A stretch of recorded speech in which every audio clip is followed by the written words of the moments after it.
Pernah nggak sih kamu lagi duduk santai, semuanya tuh terasa aman aja di kelas ya, lalu tiba-tiba nama kamu tuh dipanggil untuk maju ke depan. Nah, di detik itu juga jantung mulai berdetak lebih kencang, pikiran kosong, dan semua pernyataan atau ilmu-ilmu yang ada di otak kamu hilang gitu aja. Kayak aku bisa nggak ya? Nah, kalau kamu pernah ngerasain itu, percaya deh kamu nggak sendirian. Mau tahu kelanjutannya? Tonton video ini sampai selesai. Halo semuanya, balik lagi dengan aku Erna Winarti. Kali ini aku akan membahas tentang posisi yang mana kita belum siap, tapi kita harus siap.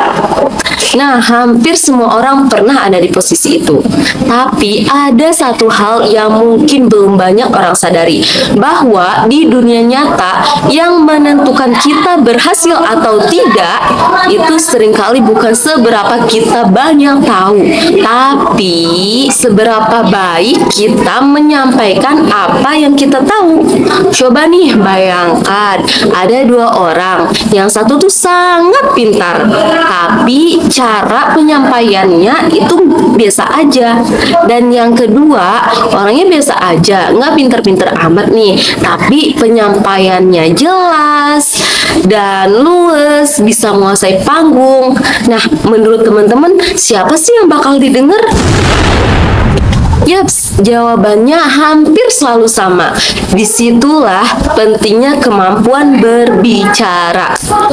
Kita semua sebenarnya sudah terbiasa berbicara. Setiap hari kita pasti ngobrol, ketawa, cerita tanpa beban. Nah, itu disebut namanya ranah privasi.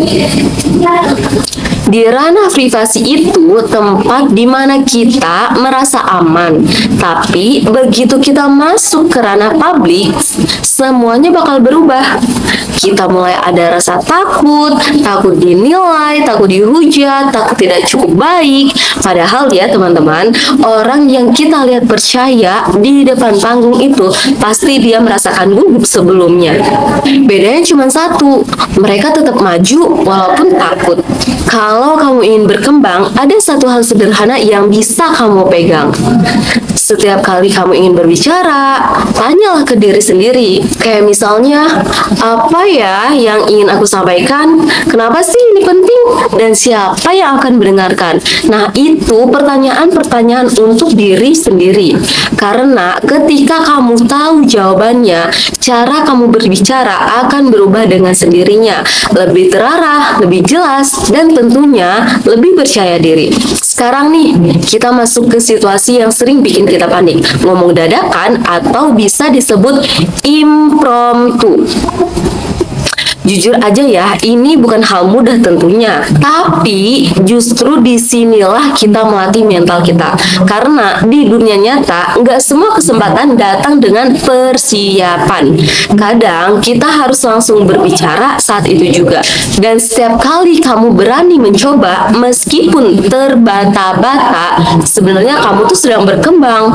Berbeda dengan itu, ada yang namanya presentasi. Di sini kamu punya kendali, kamu bisa menyiapkan materi, menyusun alur cerita, dan berlatih cara berbicara. Tapi ada satu hal penting yang harus kamu ingat, presentasi yang bagus bukan yang paling banyak isinya, tapi yang paling bisa dipahami oleh audiens.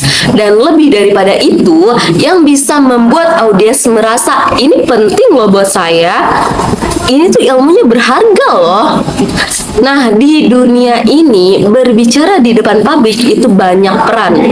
Ada yang jadi moderator, menjaga arah diskusi, ada yang jadi MC yang menghidupkan suasana, ada yang berpidato, menyentuh emosi, dan ada wawancara yang menuntut kejelasan. Tapi apapun itu perannya, tujuannya tetap sama, membuat semua orang mengerti. Sekarang jujur ya ke diri sendiri, apa yang paling menghambat kita saat berbicara? Sebenarnya teman-teman, kalau kita riset, kita tuh bukan kurang pintar, bukan kurang materi, tapi rasa takut, takut salah, takut gagal, takut tidak sempurna. Padahal ya teman-teman, tidak ada pembicara yang hebat langsung sempurna. Semua dimulai dari canggung, dari rasa gugup, dari mencoba lalu gagal, lalu mencoba lagi. Dan yang paling penting, rasa takut itu bukan musuh. Rasa takut itu tanda bahwa kamu sedang berkembang. Ingat, yang jadi masalah bukan takutnya, tapi kalau kamu berhenti karena takut, itu yang jadi masalah. Jadi, mulai sekarang jangan tunggu percaya diri dulu baru mulai berbicara. Mulailah berbicara dan percaya diri akan mengikuti.